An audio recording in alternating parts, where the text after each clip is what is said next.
Alrighty, guys, we are back this week with episode 16.5, the second portion of Autoflowers 101. My name is Carlos, and I am joined by the founder of 2020, Adam. Adam, how are you doing this week? Pretty good, Carlos. So, we've been getting a lot of reactions as of late with the release of our Autoflowers. So, we've decided to dedicate a few episodes to go over some auto topics. So as we continue this episode's second segment, Autoflowers 101, um, this week we'll mostly be covering frequently asked questions. So if you don't mind, Adam, I'd like to roll right into it.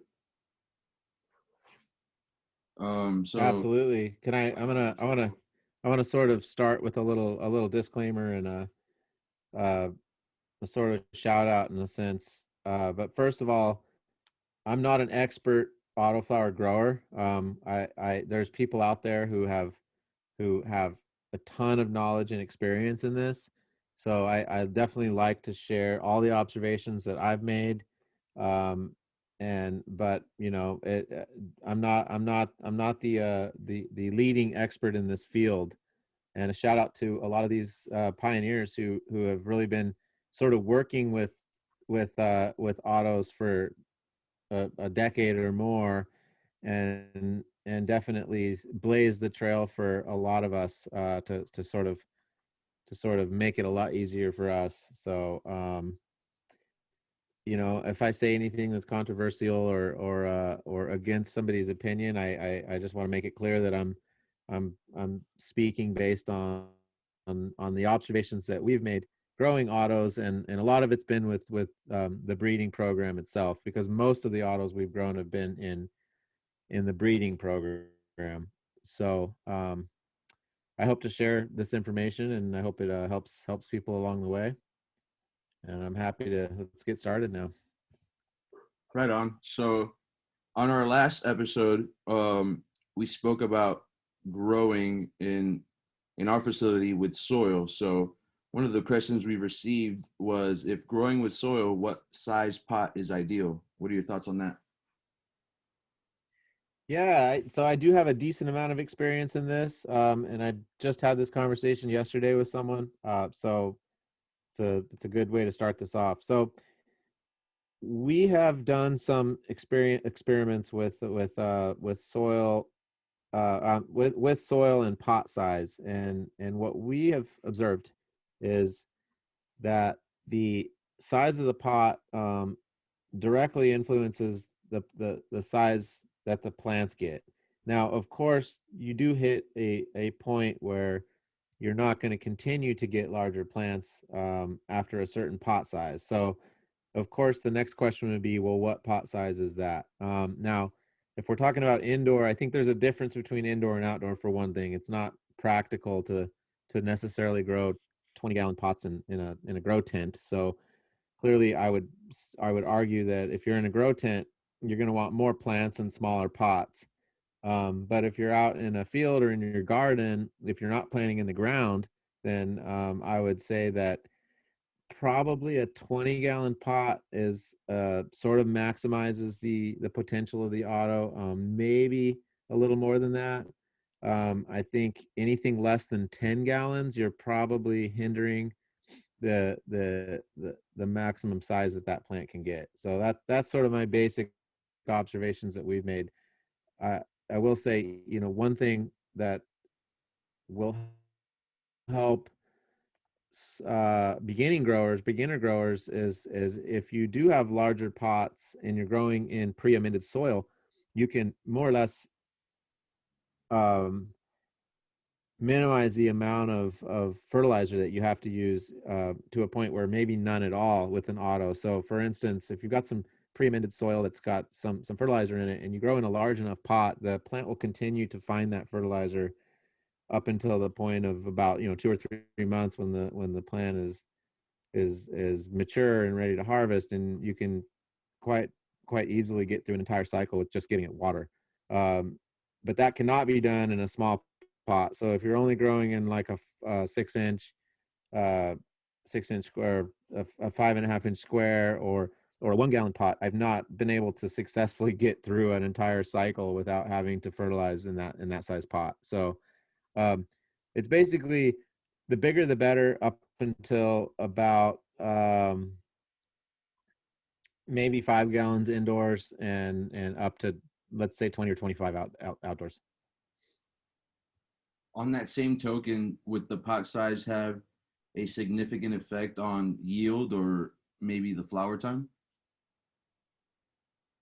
Yes. So yes and no. So the first question for yield, it definitely does.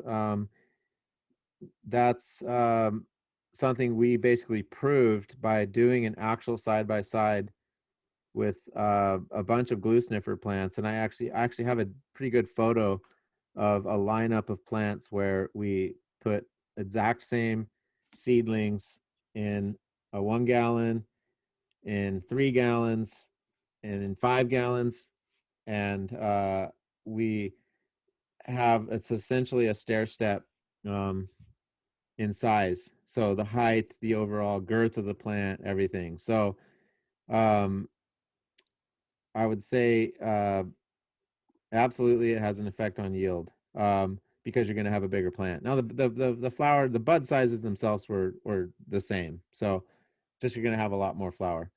As far as flower time goes, well, this is sort of a contentious issue in the autoflower community. And from our experience and observations, we have also done side by, well, we did this exact side by side I'm referring to, and the flower time was exactly the same.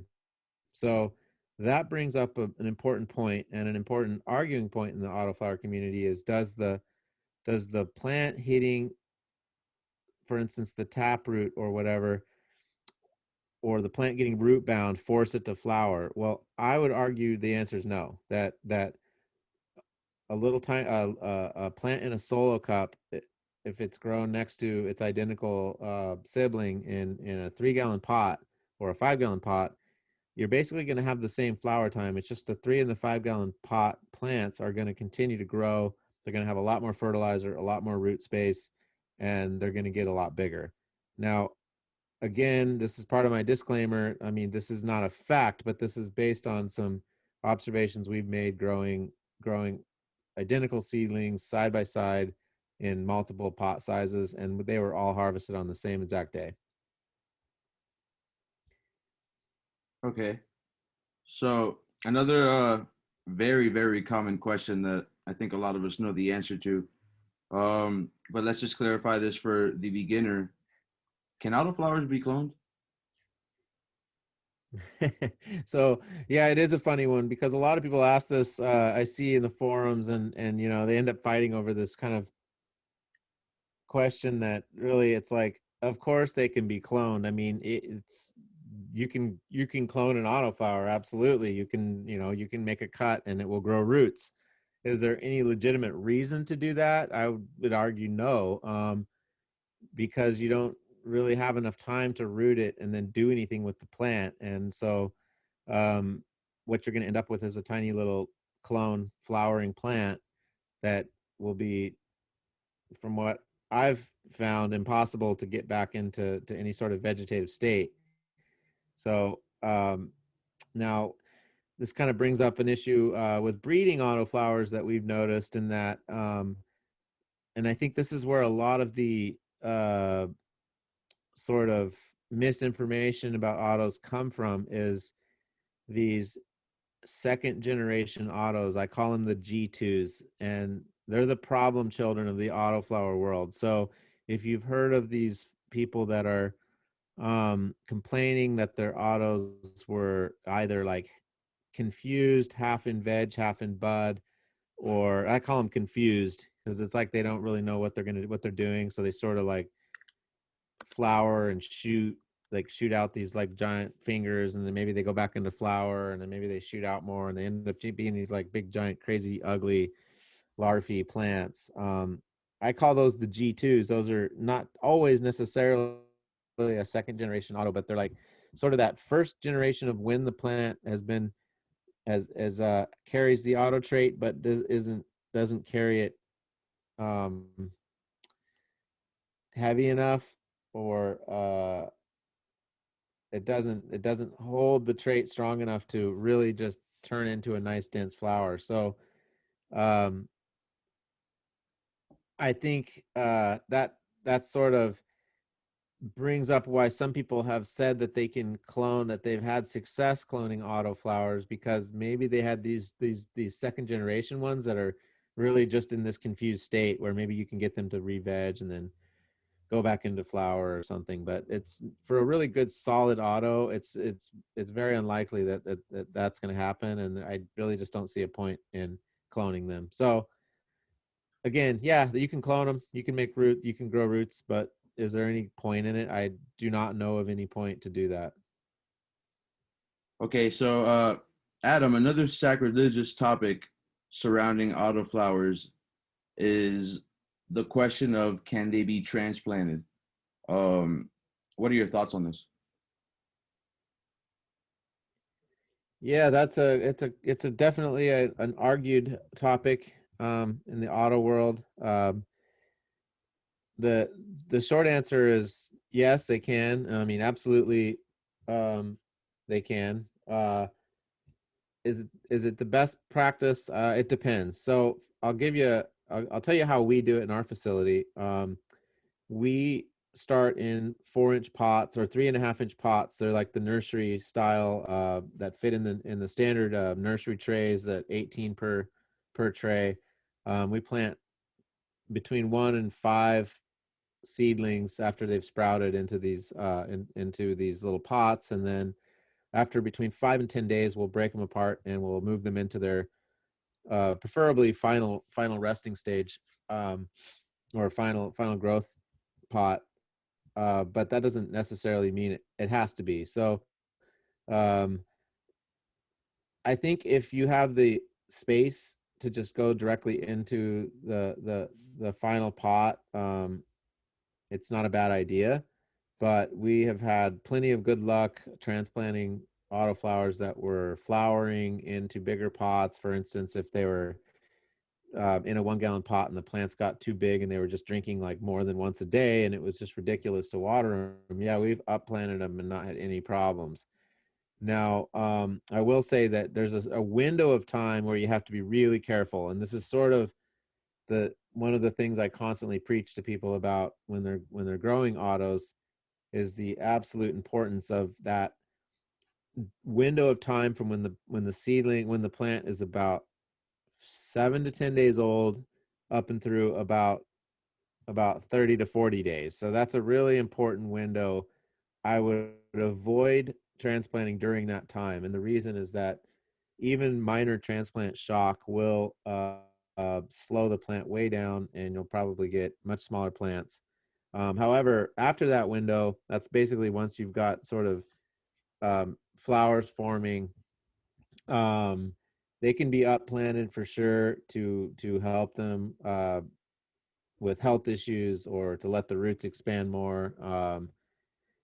And definitely when they're young and early on, you can transplant them. But again, stick to that. Try to do that before they're roughly 10 days old. I know that we have an episode at some point that we will cover uh, topics like maximizing your yields in an outdoor cultivation setting.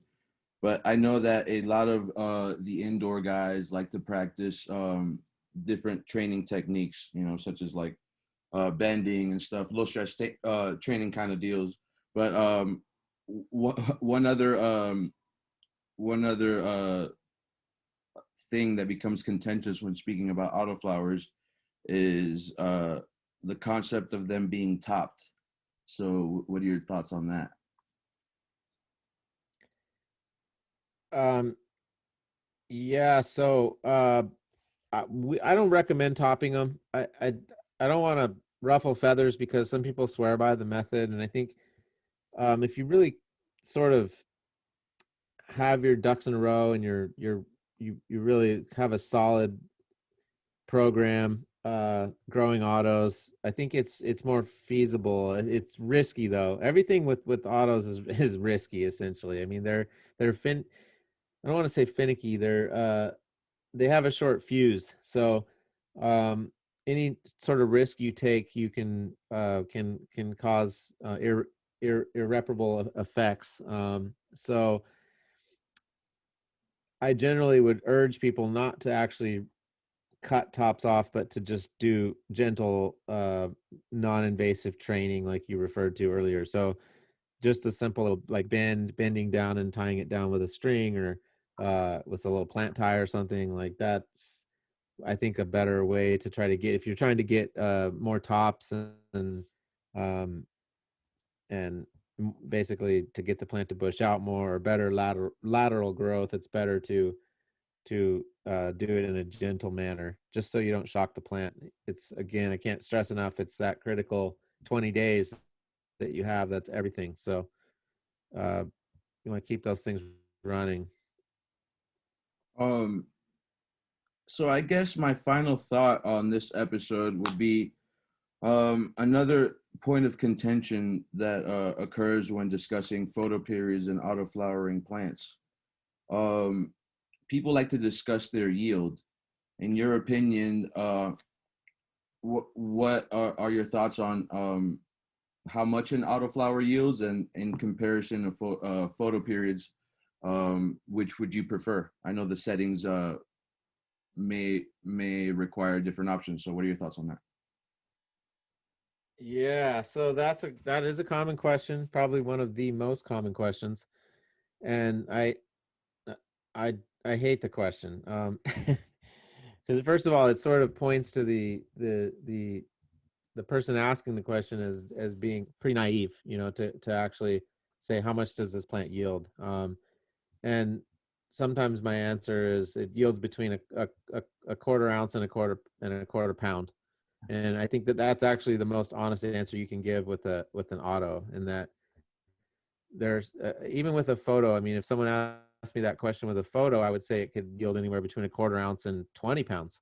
Um, and anyone that's grown enough cannabis knows that that's an absolute fact. I mean, there's not very many cultivars and growers that can pull off 20-pound outdoor plants, but it has been done. So even if we drop that down to 5 pounds, that's pretty doable with almost anything. So um, certainly the answer is always it depends, and I don't even really like to answer that question, but I will tell you that what professional cultivators tell me that grow autos on massive scales is that they are generally seeking a range between 1 ounce and 2 ounces. So that's not saying that you can't pull quarter pound autoflower plants, but I want to go back to our previous podcast where we talked about field growing, and that, or in California, especially where we're limited by canopy for our licenses, we're jamming as much as we can into a canopy area, and therefore probably definitely diminishing the per plant yield a little bit. Um, so I think some of the bigger autos that I've seen and heard of are in the quarter pound range.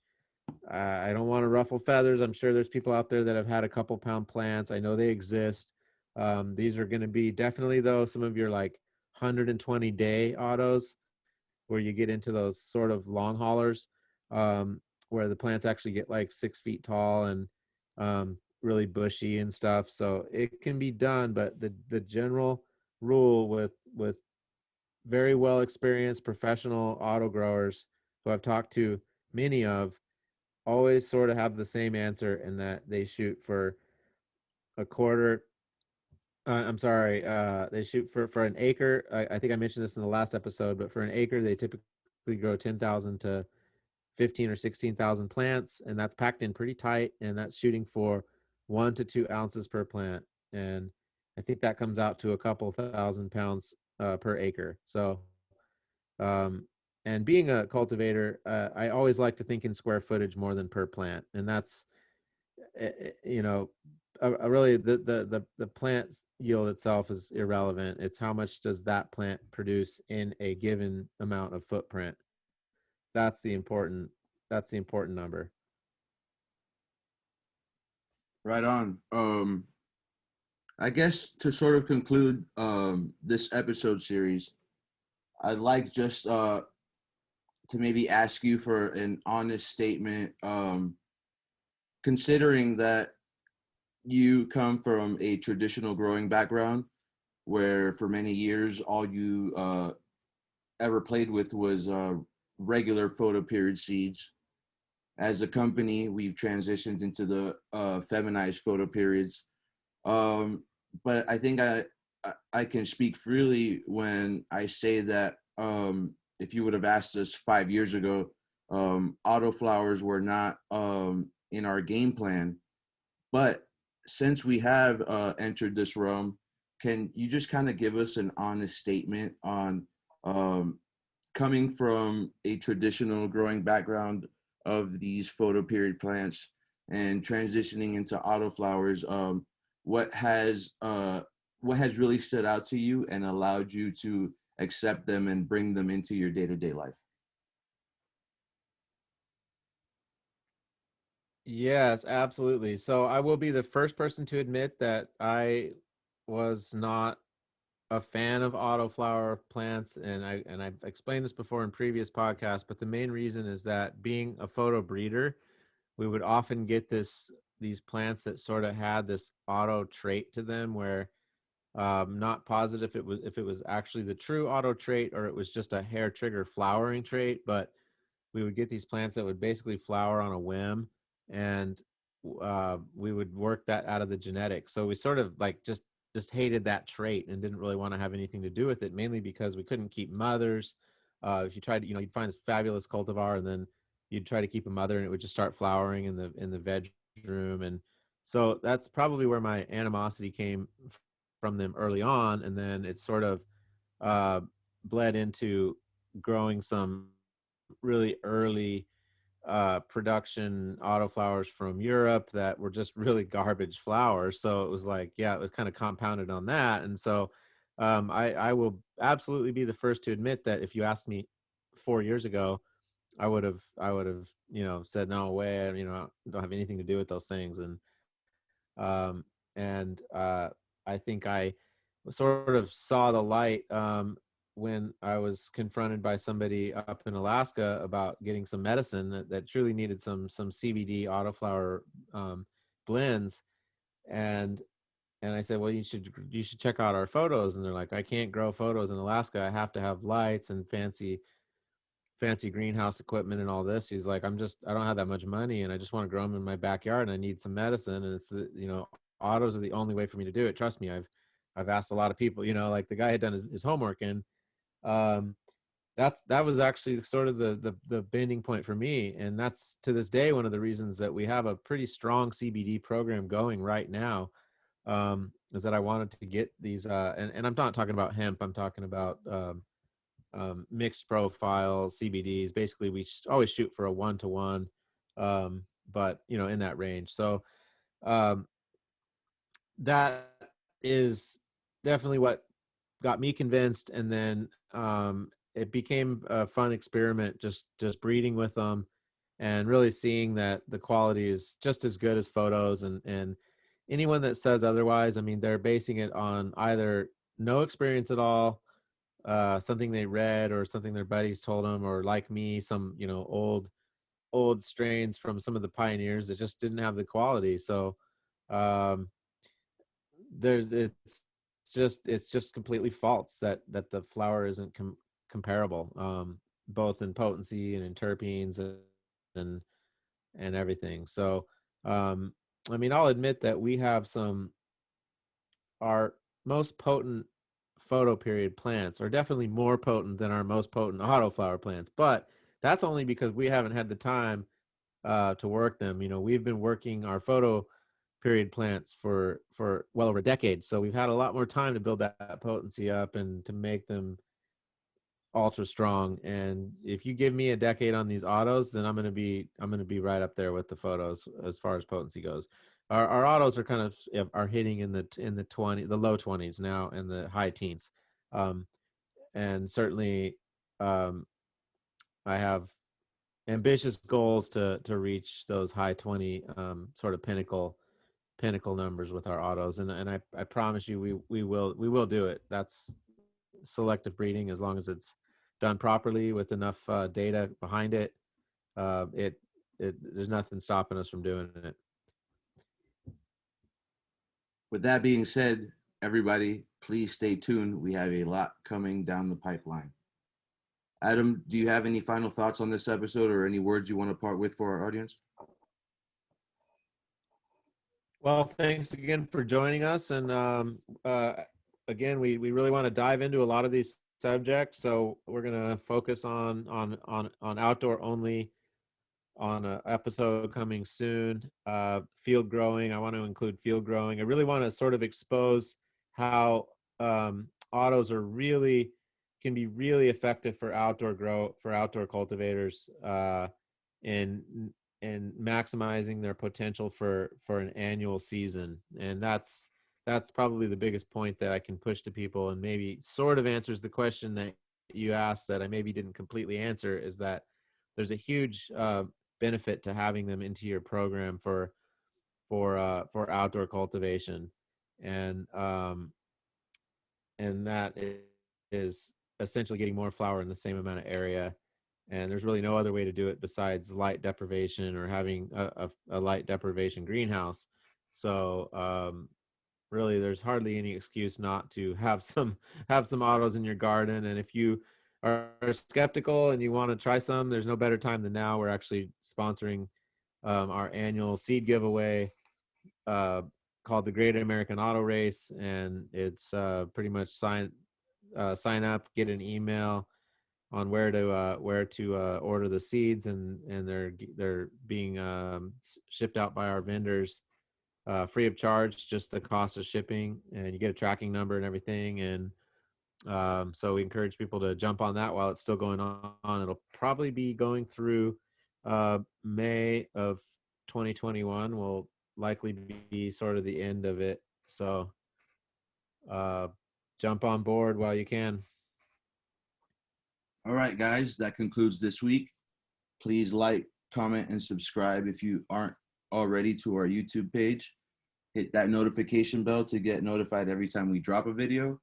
And we're always looking for questions for topics, so please submit those on the contact us portion of our website or DM them to us directly on our Instagram.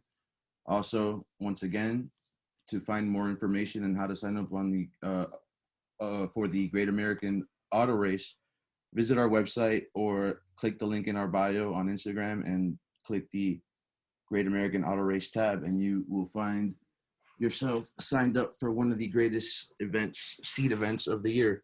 With that being said, thank you guys, and we'll see you next week.